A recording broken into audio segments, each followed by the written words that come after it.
Breaking news tonight, early bird or fleeing felon? The Glam PhD babysitter charged in an infant's murder caught leaving her Airbnb around 5 a.m. shrouded in darkness. Why?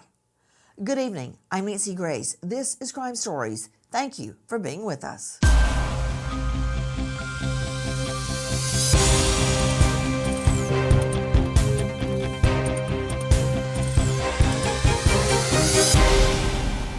A Pittsburgh family with newborn twin babies asks a longtime friend to babysit. Matters take a turn for the worse.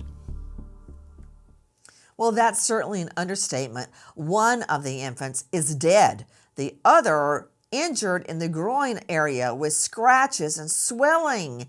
So knowing that your good friend's children are in danger, why would you try to bail out in the dark of the wee hours of the morning? Take a listen. Arriving back at her Airbnb at 12:53 a.m., Nicole Virzi is seen on security video less than 5 hours later as she appears to be making a hasty exit. Even though she was booked for 2 more nights at the apartment, Virzi appears to be leaving. Virzi is seen on security video leaving the building at 5:45 a.m. She reaches for her phone and makes a phone call and is standing waiting on the sidewalk. At 5:47 a.m., Leon Katz is pronounced dead. At 5:50 a.m., police arrive at the Airbnb and 2 officers approach Virzi on the sidewalk and quickly take her to the waiting patrol car and transport her to the police headquarters, where she agrees to be questioned without an attorney present. Joining me in All-Star panel to make sense of what we are hearing and what we are learning, we know that the so-called glamorous PhD student, age 29, who was studying to get her PhD in a derivative of psychology, we know that she also led spin classes at least one, if not more, cycle centers. What more do we know? We know her dad is a renowned physician practicing at Mount Sinai in New York City. We know that she has many faces. The Glam PhD student, the best friend that travels to visit 2 infant boys. But why in the world, if this is one of your best friends, would she try to steal away in the dark of the wee morning hours? Let's analyze that timeline again, straight out to a panel of experts. First, I want to go to Alexis Tereszchuk, crimeonline.com investigative reporter, joining us out of LA. Alexis, thank you for being with us. I want to analyze the timeline. Virzi is spotted. Well, hold on, let me back it up. She gets back to her Airbnb a few blocks away from the victim's home. The mom, the dad, the 2 twin infants. That is around 1 a.m., just before 1 a.m. Then, less than 5 hours later, in the dark of the wee morning hours, she's beating a hasty retreat. 5:45 a.m. At 5:47 a.m., infant child, twin boy, Leon, is pronounced dead. So let me understand this. Tell me if I got the timeline correct, Alexis. So she leaves one of her best friends, Leon's mom, and the dad, the father of the twins, at the hospital. She leaves them there with Leon with horrific head injuries. And the other baby, Ari, had genital swelling and scratches. So instead of going back to the hospital to check on the babies, she tries to leave? She did. Here's the thing. She is the one that called 911 about the baby, about Leon, at 11:15 p.m.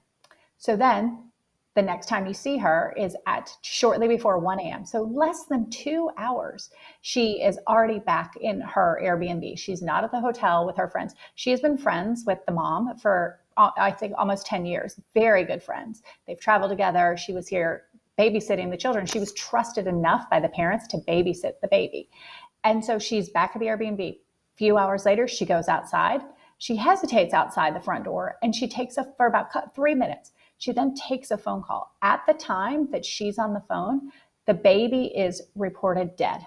3 minutes later, just 3 minutes later, the police surround her and take her into custody. So they must have been absolutely waiting outside, waiting to hear, watching her, worried that she was going to flee, knowing that this wasn't her regular home, it was an Airbnb.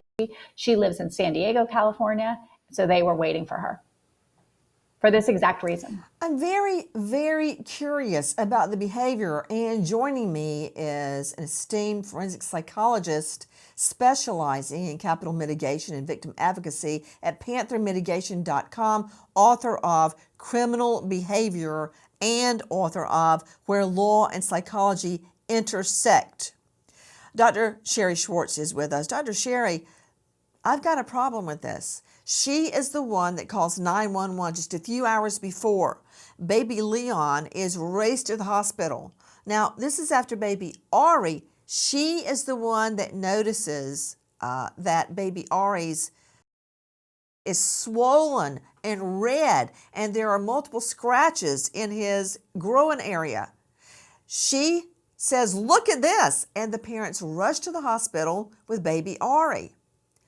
They're in the hospital with baby Ari, and they get a call. Leon is unresponsive. And the dad says, "Call 911." And she does. But within hours, she is spotted leaving her Airbnb in about 5 hours, fully dressed, makeup, hair, everything, getting out of town. What does that mean, if anything? Well, right off the bat, if she's trying to flee, which is what it appears she was trying to do, innocent people don't run away when they know that they're going to need to answer some questions and help further along an investigation. But to me, it's even deeper because this is a clinical psychology PhD student.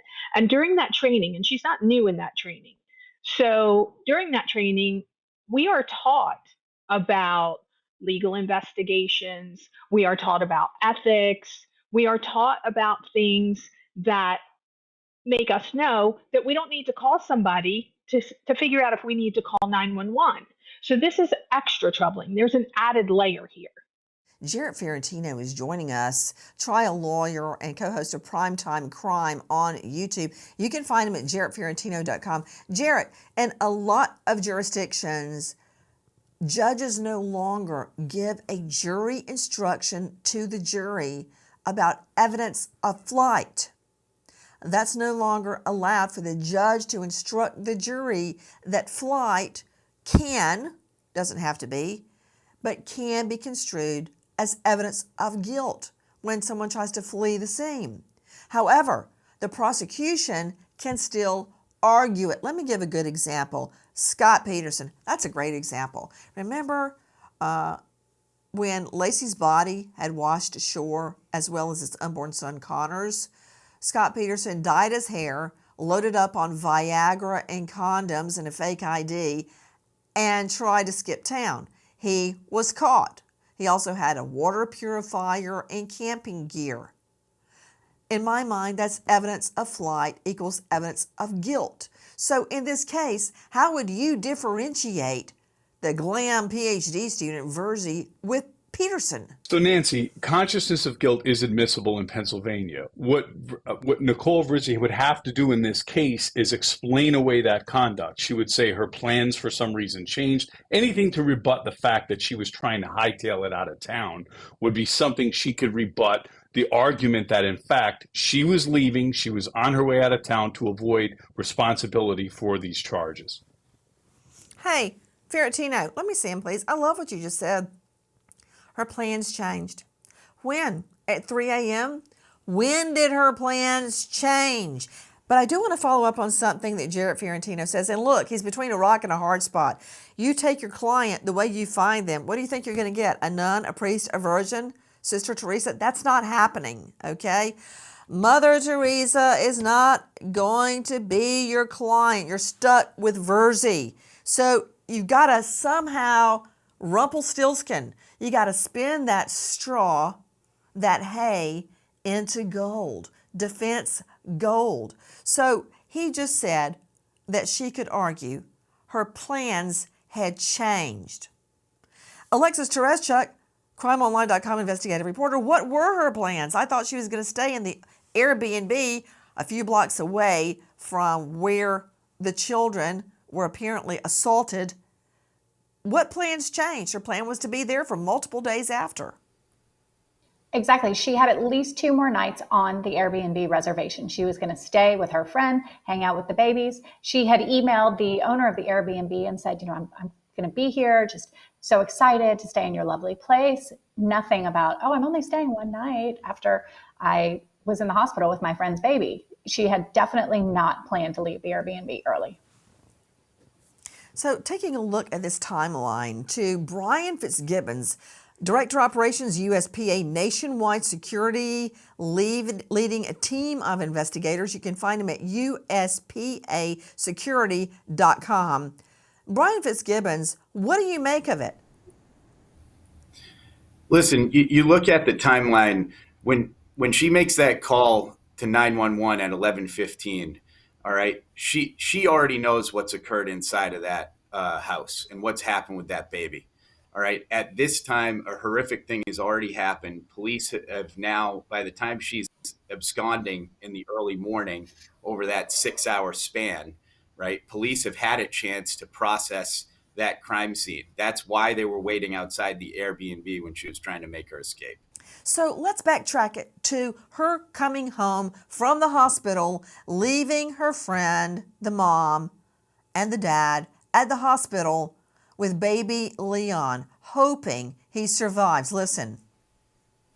EMTs transport Leon Katz to the hospital shortly before midnight, and his father, Ethan Katz, and Nicole Virzi drive to the hospital separately. Savannah Roberts is still at the hospital with Leon's twin brother, Ari, who is being treated for mysterious injuries to his groin area. Nicole Virzi doesn't stay at the hospital long. She's seen arriving back at her Airbnb shortly before 1 a.m., appearing nervous as she struggles to unlock the door. Grim-faced with her cell phone in one hand, she enters the door code to enter the apartment building.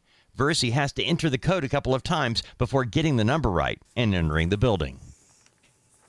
I don't know what I could read into that or translate out of that. Let me go to you, Dr. Sherry Schwartz, joining us.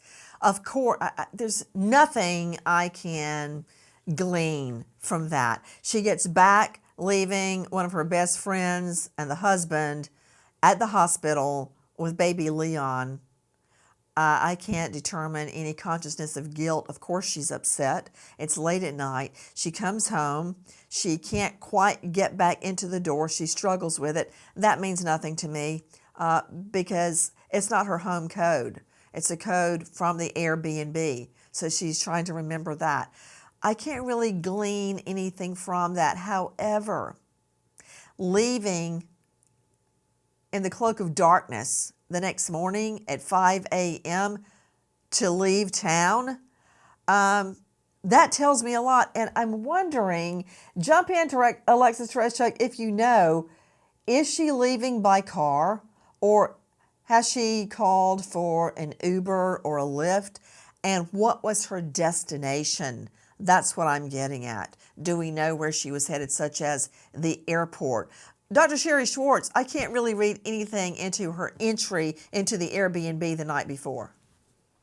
No, however, it is troubling because this is such a good friend to her that this friend, she traveled across the country to help this friend take care of the babies. I read that it was the young couples, the parents' wedding anniversary. It was also Father's Day or around Father's Day, I believe. So why aren't you at your friend's side? Why aren't you at the hospital to console your friend and be there for your friend? And again, not to beat the drum, this is a clinical psychology PhD student whose training would prepare her to be there and hold space for somebody in a traumatic situation. And I understand that she may also have been experiencing anxiety and the sense of trauma herself, but she was with these babies and the one who noticed their injuries. And with the one child, the deceased child, she was with him when he sustained life-taking injuries. So that part is troubling to me. In the last hours, we learned that the so-called glamorous PhD student, Nicole Virzi, tries to leave her Airbnb in the cloak of darkness at around 5 o'clock in the morning. What, if anything, does that mean? That will be up to a jury, whether that can be construed as flight or evidence of guilt. But we do know she was a no-show at her arraignment. First of all, let me go straight out to Jarrett Fiorentino. Explain in a nutshell, what is an arraignment? Basically, Nancy, in Pennsylvania, you're read your charges and you at that point enter a plea of guilty or not guilty. Typically, defendants appear for that, but if they don't appear or waive that process, a plea of not guilty is entered on their behalf. Automatically entered by the judge. Straight out to Alexis Tereszchuk, crimeonline.com investigative reporter. Alexis, what happened? Because the state goes to great pains to ensure a criminal defendant has transportation, timely transportation, to get to an arraignment. It's an important part of the justice system. It's guaranteed in our Constitution that within X hours of you being charged, you will be brought before a judge. It could be a magistrate, it could be a felony court trial judge, and you will be formally read the charges against you. And at that time, if the state's witnesses are known, those witnesses are given to you, and you have a chance to state in court guilty or not guilty. Why was she a no-show? Am I correct in saying she was a no-show? 100% she was a no-show. She sent her lawyer. Her lawyer appeared on her behalf. She did not show up. She did not face the judge, and she did not appear in court. This would have been the first time that she would have been seen since being arrested for the felony against this 6-week-old baby. But she did not. She chose not to appear. And then he entered the not guilty plea. Well, she was given a not guilty plea on her behalf in the court.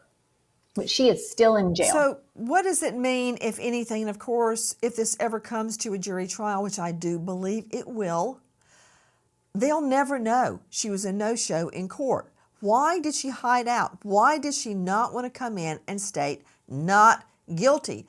I coined a phrase, it's called a statement plea, where you try to make a statement with the few words you're given, be it guilty or not guilty, in court, in public. Perfect example, O.J. Simpson. Watch. Matter of People versus Orenthal, James Simpson. How do you plead to counts 1 and 2? Absolutely 100% not guilty. That's from our friends at CBS. Those words will ring in my head forever. Absolutely 100% not guilty. I wonder how many times my old co-anchor, Johnny Cochran, practiced that with Simpson before he could deliver it in that manner in open court, knowing that it was going to be televised, knowing that the world would see it. Absolutely 100% not guilty. So why did Virzi pull a no-show? Then, of course, there's, let me think, Scott Peterson. Listen. Is that correct, Mr. Peterson? You're pleading not guilty to the 2 charges of murder plus the special denying the special allegations? Absolutely. That's correct, Your Honor. I'm innocent. That's from our friends at Court TV. And can I tell you, Mark Garagos, say what you might about Garagos, he is a wizard at defending criminals. I guarantee you he had Scott Peterson decked out, looking his best, at ease in court, insisting, I am innocent. Hey, I want to see that one more time. Scott Peterson saying, I am innocent. Is that correct, Mr. Peterson? You're pleading not guilty to the 2 charges of murder plus the special denying the special allegations? Absolutely. That's correct, Your Honor. I'm innocent. Oh, yeah. Oh, Garagos, please. Do you have to give him cues in open court? That's from our friends at Court TV. He's like, absolutely, say absolutely. Okay, so that wasn't rehearsed. You know what? I love looking at defendants when they say absolutely 100% not guilty. I just like to look at them while they're lying. Speaking of lying, can we watch O.J. Simpson just one more time? Just to say we did. Matter of People versus Orenthal, James Simpson. How do you plead to counts 1 and 2? Absolutely 100% not guilty. Yeah, that down from our friends at CBS. Absolutely 100% not guilty. And then I guess you could take the Kohberger approach. Okay. And we all know, while we're hearing them say absolutely 100%, I swear to the Lord in heaven, not guilty, that they're guilty. Okay. So I look at them and they seem so believable. Okay. What stunt did Kohberger pull? Let's watch. Ms. Taylor, is Mr. Kohberger prepared to plead to these charges? Your Honor, we will be standing silent. Okay, because Mr. Kohberger is standing silent, I'm going to enter not guilty pleas on each charge. Counts 1, 2, 3, 4, and 5. That's from our friends at East Idaho News. Hey, let me go to you, Jarrett Ferrantino. Do you see that the defendants are totally rehearsed? They know exactly what to do and not do when they are asked, when the judge pops the question in court, how do you plea? Kohberger was as calm as a pickle in court and knew that his lawyer, Ian Taylor, was going to jump up and say he's going to stand silent. And there's a trial strategy to standing silent. But what do you think about the rehearsals? Well, I think clearly those individuals were rehearsed. They had prepared statements to just kind of slip in there when the judge asked them for their position. But it's worth noting, Nancy, Kohberger, Simpson, and Scott Peterson all have video cameras in the courtroom. So the games start then. They're laying the foundation to get this defense out. In Pennsylvania, where this case hails from, there are no cameras in the courtroom. So there's no cameras to play to. If she skips arraignment, she simply gets a not guilty plea at this point. I guess you've heard of court reporters in court taking down and writing about every single move. Jarrett Ferrantino, in our country, according to the Founding Fathers, we have open courtrooms, no secret proceedings like you hear about in other countries, like China or Russia, where everything's done behind closed doors. Not here as much as we can. I guarantee you reporters would have been there to write down everything she said, she did, what she was wearing, her demeanor, whether she stuttered, whether she paused, you name it. Now, here is a strategic approach, and that would be Alec Baldwin. Alec Baldwin, the judge just threw out the charges against him. So in that case, Alexis Tereszczuk, refresh my recollection, didn't he send in his lawyers to plead not guilty and he did not go to court? Correct. He did not appear in court. Famous Alec Baldwin, super recognizable movie star, has insisted that he even said, I think I didn't pull the trigger, but he has insisted that he was not at fault for the gun that fired in his hand that killed Helena, but he didn't appear in court that first time. So why didn't Virzi at least show up to court and let her lawyer do the talking like Kohberger? Take a look from East Idaho News. Ms. Taylor, is Mr. Kohberger prepared to plead to these charges? Your Honor, we will be standing silent.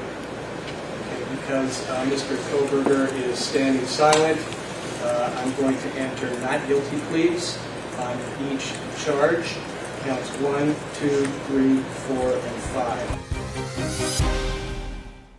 Please join us on our mission to find missing people, especially children, to solve unsolved homicides. If you're on the go, catch us on your favorite podcast app where you can get all of our content where we, in our own way, seek justice. As parents of newborns Savannah and Ethan wait in the ER with the baby Ari, they receive an even more worrying call. Baby Leon has fallen and is unresponsive.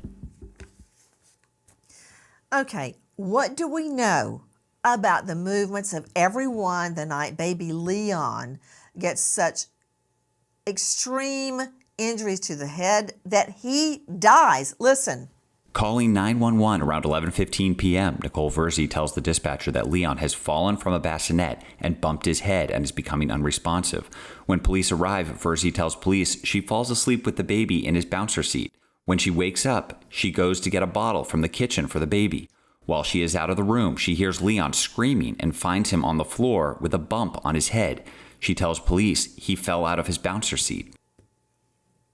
Let me just analyze that. We all know, straight out to you, Brian Fitzgibbons, Director, USPA Nationwide Security.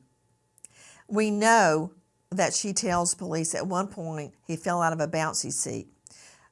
Later, she says out of a bassinet. Those two are very different pieces of baby furniture. A bassinet is higher up off the ground. That there is a bouncy seat. But what about this fact, Brian Fitzgibbons?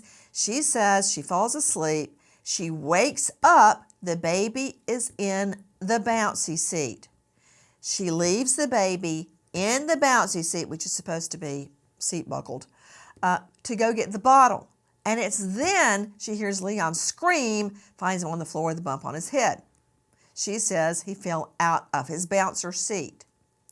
Now, you have interesting information about the height of the bouncer seat, and I want to talk to you about the timing. And even on that bouncer seat, you see a spot for the baby to put its legs through, which is like a really soft type of a cotton slide in for the baby so it doesn't fall out. Okay, what are your thoughts on the bouncy seat injury? First of all, Nancy, we have to understand police have already reported that the tallest height on this bouncy seat that the baby could have fallen from is 18 inches. So Nicole, her defense is going to have to explain how a baby falls 18 inches to its death. Are you on a first name basis with Virzi now? You called her Nicole. Sorry Are you expecting to go over for dinner after the acquittal? I forgot the last name. Sorry about that, Nancy. Virzi. State Virzi. versus Virzi. Go ahead. Say whatever you want. But to Alexis Tereszchuk, let me talk to you about the timing. He's right. Investigators measured it as 18 inches. I can see Dr. Kendall Crowns is just recoiling right now that a baby would eject itself from an 18-inch bouncy seat and die. But that said, the timing. She sees the baby in the bouncy seat. She goes to the kitchen. She hears a scream. So the timing. So am I supposed to believe that in those 45 seconds, the baby kills itself?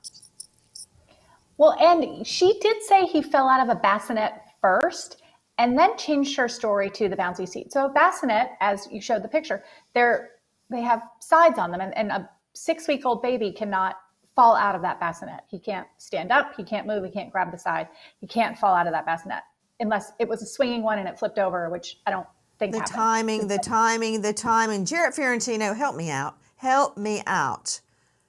45 seconds. How in that timing, in that short time, does the baby kill itself? That's quite the coincidence, Jarrett Fiorentino. And I guess even you, taking the side of Nicole Virzi, will admit there is no coincidence in criminal law. In the 45 seconds it takes her to walk to the kitchen, the baby kills itself? That's an extremely narrow window for an opportunity like something of this nature to happen. I mean, the charge is non-accidental. So there are injuries that have been observed that have allowed the examiners to conclude this was not an accident. There are injuries that are not consistent with a fall. That's exactly what brought about these charges. So that version and that timeline doesn't make sense when compared to the injuries. Okay, listen to this. Rushed to the hospital, doctors discover Leon Katz has a severe skull fracture to the left side of his head and multiple brain bleeds. The injury suffered by the 6-week-old baby proved fatal, and he's pronounced dead the next morning at Children's Hospital. Police say Virzi has no plausible explanation for the severity of Leon's injuries. Examining the bouncer seat, detectives report that it's about 18 inches from the tallest point of the seat to the floor. Okay, this is what matters. What the medical examiner says. I can argue, hey, she's leaving, she's fleeing in the middle of the night, this, that, the timing, the coincidence. It's all about the OD, cause of death. Nobody can tell it like Kendall Crowns. Excuse me, Dr. Kendall Crowns, Chief Medical Examiner, Tarrant County, that's Fort Worth.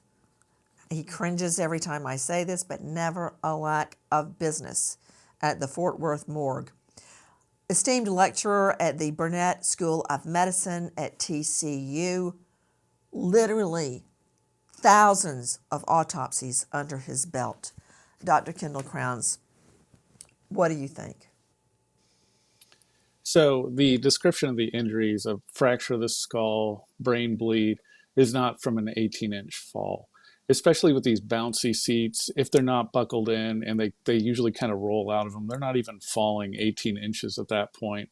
The type of force that would be necessary to fracture the skull like that, the bouncy seat would have been had to have put on the second story of a building and the child rolled off and fell to the ground that way. So to me, that sounds more like the child had their head slammed against a solid surface. Investigators asked Nicole Virzi about the injuries to Ari Katz, and she immediately points out that she was the one who spotted the injuries to Ari and alerted the parents. Virzi says the infant scratches his own face as he's flailing about when he's being put in his car seat. Investigators are also made aware that Leon was alert, conscious, and not injured when he is left with Virzi watching over him while the parents leave the home to take Ari to the hospital for his mysterious injuries to be examined. Virzi tells officers she had fallen asleep with Leon in his bouncy seat, and when she woke up, she went to the kitchen to get him a bottle. Virzi claims while in the kitchen, she hears a thump and Leon crying, and she finds him laying on the floor with a horrible bump on the left side of his head. She calls the parents, who tell her to call 911, and that's what she does. Okay, already this case is generating a lot of controversy. I want you to hear what I read someone had written last night. I'm sorry, this is an absurd story. The fact that people assume she's a baby murderer is effing terrifying. Nothing suggests this was not an accident. They go on to say, newborns are so effing fragile. They break ribs when they're born. They come out not yet completed gestating. That's why they have a gigantic hole in their skull, the soft spot.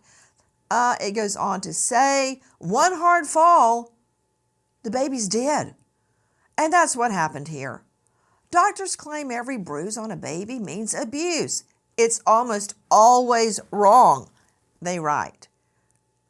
Please stop believing these absurd headlines. People who kill babies have histories of problems, countless arrests, violent histories, drug addictions, alcohol problems. None describe Nicole Virzi. Okay, can I go to Dr. Kendall Crowns? That's just so much. I'm just a trial lawyer. You're the medical examiner. So babies just die all the time when they fall? I didn't know that. Neither did I, because if babies died all the time when they fall, I'd have a lot more business, which I don't have. So that's a very inaccurate description. Also, the falling, we get a lot of child abuse cases where the child fell from something, and it's usually because that's how they're covering the damage to the head that was caused.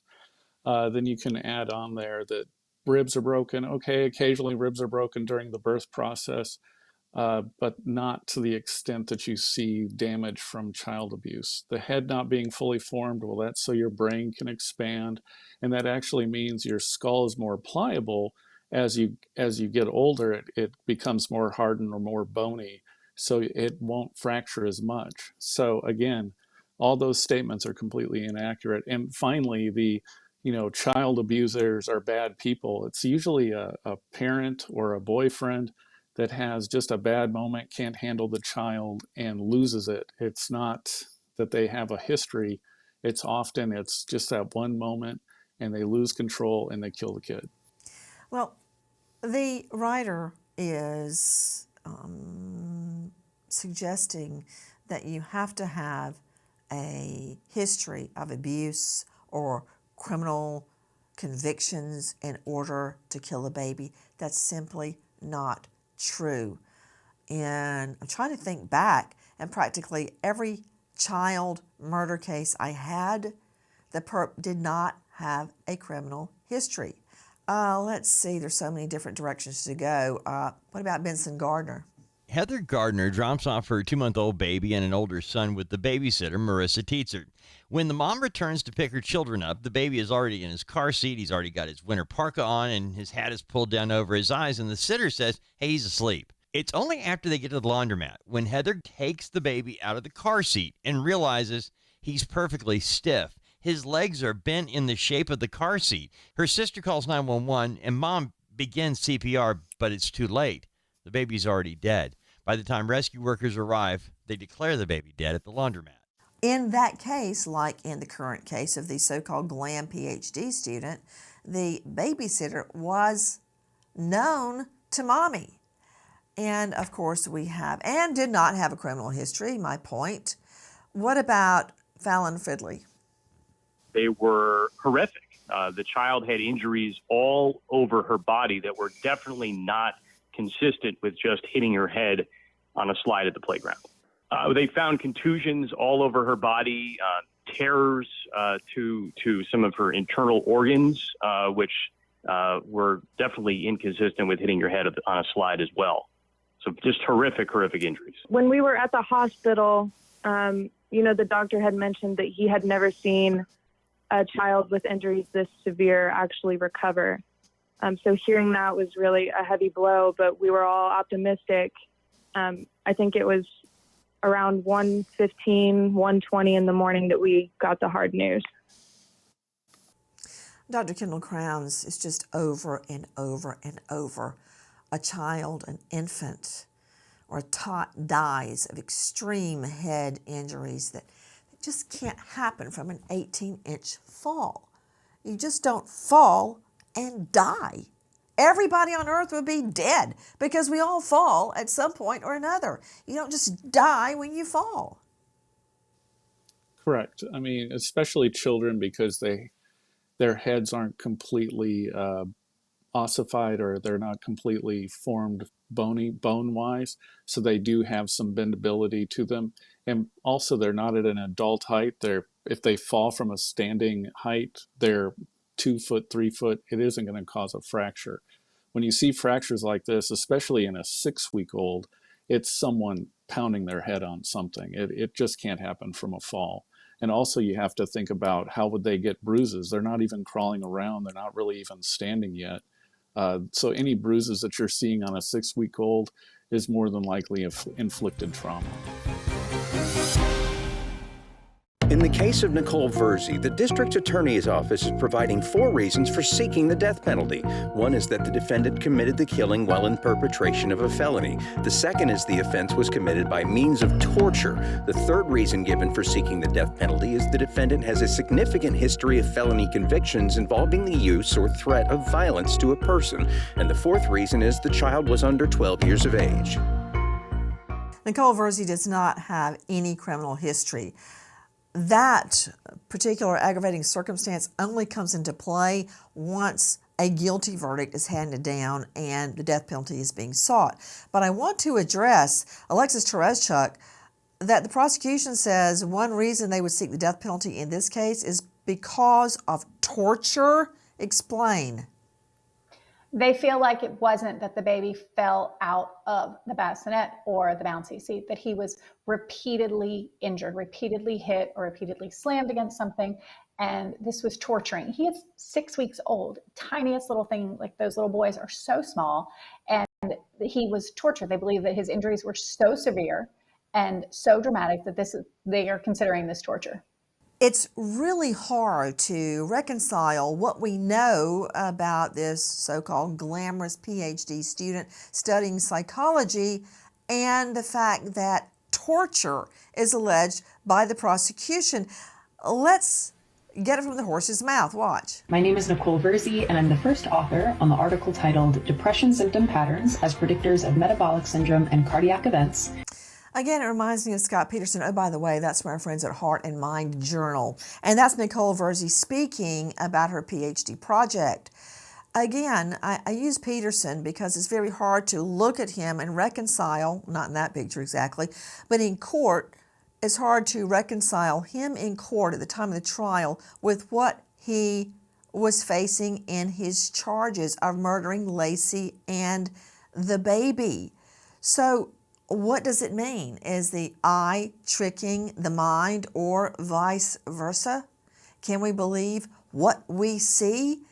Or on the other hand, and let me throw this to Dr. Sherry Schwartz joining us, I was reading all the online comments, quite controversial, where another observer states, after reading about Nicole Virzi's PhD aspirations, like Kohberger, is she living out some other trauma or some fantasy that she was developing as she wrote her psychology PhD? Is it far-fetched? Is it real? Those are the same questions we're trying to answer in Kohberger. Well, the American Psychological Association did a study back in around 2012 that showed that psychology PhD students tend to have a high level of mental health symptoms like anxiety, depression, and other mental health concerns. To me, that's a major concern when you're educating people to go into a field to work with vulnerable people. We require police officers to pass a psych evaluation. Why wouldn't we require clinical psychology students to pass the same psych evaluation? Whether or not she wanted to research her friend's trauma, I saw that comment online. That's hard to say. That would be really diabolical. Dr. Kendall Crown said something earlier about the fact that it seems like maybe she just lost it. The baby was crying, something like that. That would show poor emotion regulation, her inability to control her emotions in an appropriate manner, which is in and of itself a mental health concern. So any number of things could have been behind why this baby was abused. We wait as justice unfolds. And today, our prayers and our thoughts go to those whose lives were forever changed. September 11, 2001. And we remember the heroes who ran up the stairs to save others instead of down the stairs to breathe in the fresh air. Those who were killed in the Twin Towers. We will never forget law enforcement officers, over 60 and over 300 firefighters and paramedics, and 2,000 plus civilians who died, our American heroes. Thank you to our guests for being with us, and especially to you for being with us tonight and every night. Nancy Grace signing off. I'll see you tomorrow night, 6 and 9 o'clock sharp Eastern. And until then, good night, friend.